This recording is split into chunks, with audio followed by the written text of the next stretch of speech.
مقصد ہمارا بہت واضح ہے. جس طرح صابر صاحب نے بات کی محمد صلی اللہ علیہ وآلہ وسلم کا دشمن ہمارا دشمن، یہ ہمارا دو ٹوک نعرہ ہے. ہم چاہتے ہیں کہ اس بات کے بارے میں لوگوں کو تھوڑا آگاہ کر لے کہ یہ آج کا مسئلہ ہے، آج کا فتنہ بن چکا ہے. یہ ایک ایسا فتنہ ہے جس طرح ہم سب لوگوں کو پتہ ہے کہ اللہ تعالیٰ نے جب اپنے آپ کو ظاہر کرنا چاہا تو اس نے نور محمدی بنا لیا.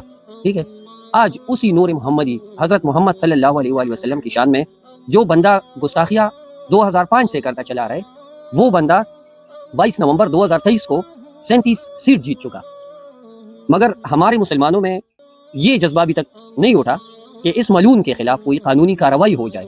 ہم نے اپنی استطاعت کے مطابق، جس طرح کل غالباً تقی عثمانی صاحب نے ایک کنونشن میں خطاب کرتے ہوئے فرمایا کہ ہر مسلمان کو آج استطاعت کے مطابق جہاد اس پر فرض ہے، تو بھائی ہم تو اپنا گلا آزاد کرنے کے لیے یہ کوشش کر رہے ہیں.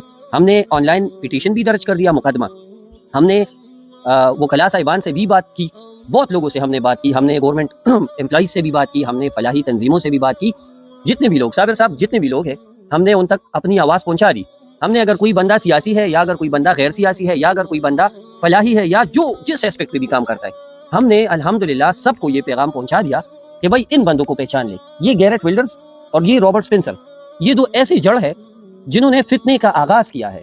اب دیکھیں اس بات پہ غور کریں میرے بھائیوں، سب لوگ یہ بات سمجھنے کی کوشش کریں کہ گیرٹ ولڈرز ابھی تک جو اپوزیشن لیڈر تھا، محمد کارٹون کنٹیسٹ چلا رہا تھا 2005 سے یہ بندہ عام معمولی پارلیمنٹیرین تھا، لیکن 2018 کے بعد یہ اپوزیشن لیڈر بن گیا اور ابھی اس بندے نے 27 سیٹس جیت کر اب یہ بندہ پرائم منسٹر بننے جا رہا ہے. تو مجھے آپ یہ بتائیں، کل کو اگر یہ بندہ دوبارہ محمد کارٹون کنٹیسٹ چلاتا ہے تو صابر صاحب پھر نکلیں گے لوگ سڑکوں پہ.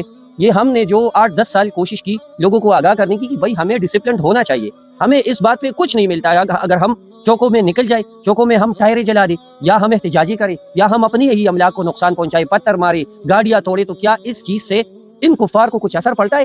کچھ بھی اثر نہیں پڑتا. میں تو یہ مثال اکثر دیتا ہوں. ایک ہفتہ ہمارے پورے پاکستان میں احتجاجی ہوئی سویڈن کے خلاف. اس کے نتیجے میں کیا ہوا؟ یہاں پبو علاقے میں قرآن مجید کی بے حرمتی پیر کے دن ہو گئی. ایک ہفتہ احتجاج کے باوجود ہمارے اپنے ملک میں ایک ایسا بندہ نکل آیا جس سزا نہیں ہے. مسئلہ یہی ہے، ہمارے ملک میں سزا نہیں ہے. ہمیں ایسی چیز پہ مجبور نہ کیا جائے کہ ہم کوئی غیر قانونی قدم اٹھائے. خدا را اللہ سے ڈرو. سب کو ہم یہی اپیل کر رہے ہیں، بار بار کر رہے ہیں. اگر کوئی بندہ سیاست میں ہے، کوئی بندہ سرکاری ملازم ہے، کوئی بندہ کوئی ایجنسی میں ہے، کوئی بندہ جہاں کہیں بھی ہے، جو کوئی بھی طاقت آپ کا چلتا ہے، اس بندے کو روکنا چاہیے. اس بندے نے 2005 سے جتنی بھی ہمارے نبی پاک محمد صلی اللہ علیہ وآلہ وسلم کی شان میں گستاخانہ خاکے بنائے ہیں، کیا اس بندے کو معافی نہیں مانگنی چاہیے؟ میں آپ سب سے یہ بات پوچھتا ہوں، کیا اس بندے کو معافی نہیں مانگنی چاہیے؟ اگر یہ بندہ معافی نہیں مانگ رہا تو کیا اس بندے کو قید میں نہیں ڈالنا چاہیے؟ قید تو بہت چھوٹی چیز ہے، اس بندے کو پھانسی دینی چاہیے. ابھی تک پاکستان کے کون سے بندے نے اس بندے کے خلاف بات کی ہے؟ وہ بھی خالد لطیف نے جب بات کی 2018 میں، محمد کارٹون کنٹیسٹ 2018 میں جب چل رہا تھا، اس ٹائم خالد لطیف نے ایک ویڈیو پیغام دے دیا جس میں اس نے گیرٹ ولڈر کے سر کی قیمت رکھی. نتیجے میں کیا ہوا؟ 8 سال قید نیدرلینڈ میں خالد لطیف کو سنایا گیا. اب ہمیں اس چیز کا غیرت ہونا چاہیے کہ اگر ہمارا ایک کرکٹر، سابقہ کھلاڑی کرکٹر، وہ اگر اس طرح بیان دیتا ہے تو یہ کیوں دیتا ہے؟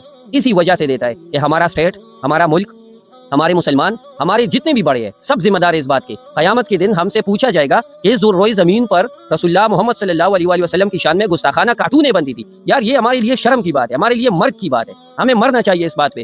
اگر نیدرلینڈ پہ اس طرح کارٹونیں بنتی ہے اور ان لوگوں کو اگر ہم تھوڑا بھی ریئیکشن نہ دکھائے تو ہم کس چیز کا دعویٰ کر رہے ہیں؟ ہم کس چیز کے مسلمان ہیں؟ اگر ہم لوگوں کا ہمارے دلوں میں اگر اپنے والدین اور اپنے بچوں اور اپنے ساری چیزوں سے زیادہ نبی پاک صلی اللہ علیہ وآلہ وسلم سے محبت نہ ہو تو ہمارا تو ایمان ہی مکمل نہیں ہے. دوسری طرف میرے بھائیوں، یہ رابرٹ سپنسر، میری تو زبان پک گئی ان ملعونوں کا نام لے کر. ان کا نام میں کوئی شوق سے نہیں لیتا، مگر ان کا نام میں اگر لیتا ہوں تو یہ اسی طرح لیتا ہوں جس طرح ہم لوگ فرعون کا نام لیتے ہیں، سمود کا نام لیتے ہیں، قوم عاد کا نام لیتے ہیں، شداد کا نام لیتے ہیں. ان لوگوں کا نام جو لوگ مشرک تھے، باغی تھے، سرکش تھے اور ان لوگوں کو عذاب مل گیا. اب میرے بھائیوں ہمیں پتا ہے ان لوگوں کا انجام ہے ہی خراب. کیوں نہ ہم اس انجام کو پہنچانے تک ہم اپنا کردار ادا کریں.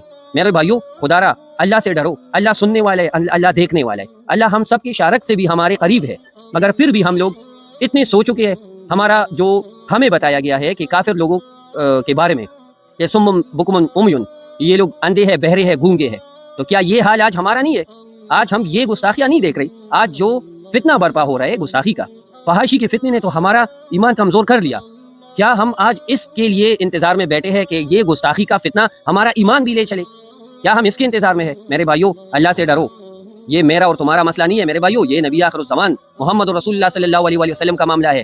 اٹھو، غیرت کرو میرے بھائیوں، وقت ضائع نہ کرو. کافروں نے اپنا مال، اپنا وقت، اپنا سب کچھ لگایا ہوا ہے مسلمانوں کو ختم کرنے کے لیے، اور ہم مسلمان یہاں بیٹھے ہیں، پتہ نہیں کس چیز کے انتظار میں ہیں ہم لوگ. اللہ ہمارے حال پہ رحم کرے، اللہ ہمیں ہدایت فرمائے، اور اللہ ہمارے گناہوں کو معاف کرے. بہت شکریہ، جزاک اللہ.